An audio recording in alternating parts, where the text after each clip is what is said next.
Am I the a-hole for treating my coworker differently after she had accused me of SA for saving her life? I'm a quiet guy and would consider myself to be genuinely friendly most of the time.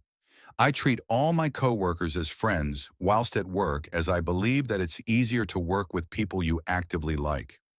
About 2 months ago, I went on break with a couple of my colleagues on shift, and we had all went to get some food as usual. During lunch, we were all talking and chatting as usual, and then I had looked over to my right and saw that one of my coworkers started choking. Without any hesitation, I leaped over to her and started doing the Heimlich maneuver to try and help her and save her from choking. After what felt like hours but was probably only 30 seconds realistically, she's managed to cough up the piece of food that had been lodged in her throat. The others cheered as I continued to ask if she'd all right. She just nodded and headed to the bathroom without a single word. A couple of my other coworkers that were there had found it odd that she didn't thank me or anything like that. She had came back from the bathroom and quickly excused herself from the group, and we watched her leave.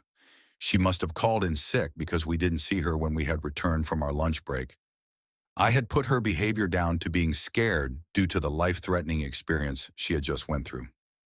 That was until 2 days later I got called into HR for inappropriate behavior. I was extremely confused when I was called in and asked for more details. That's when they told me that my coworker, the same one I had just saved, had filed a complaint about the actions I took when performing the Heimlich maneuver. She stated that my touching was inappropriate and that I had touched her breasts. She also claimed that my body was too close, and she had felt my crotch touch her in what she claimed to be a suggestive manner. I gave my statement of events and was instantly placed on the suspension pending investigation.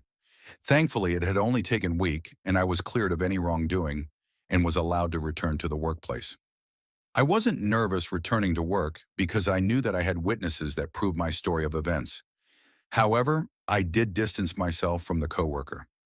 After 2 or 3 days, she tried to apologize, stating the trauma of the event scared her and that she shouldn't have reported my behavior. She asked for us to forget about the situation and return to being friends. I accepted her apology but explained that I will still take precautions and would not go back to being as friendly as I once was with her. I no longer talk to her unless I have to, no longer invite her out with other coworkers to events, and don't attend events she has already been invited to. Then yesterday she claimed I was being petty and should just forget the whole thing ever happened. So am I the a-hole?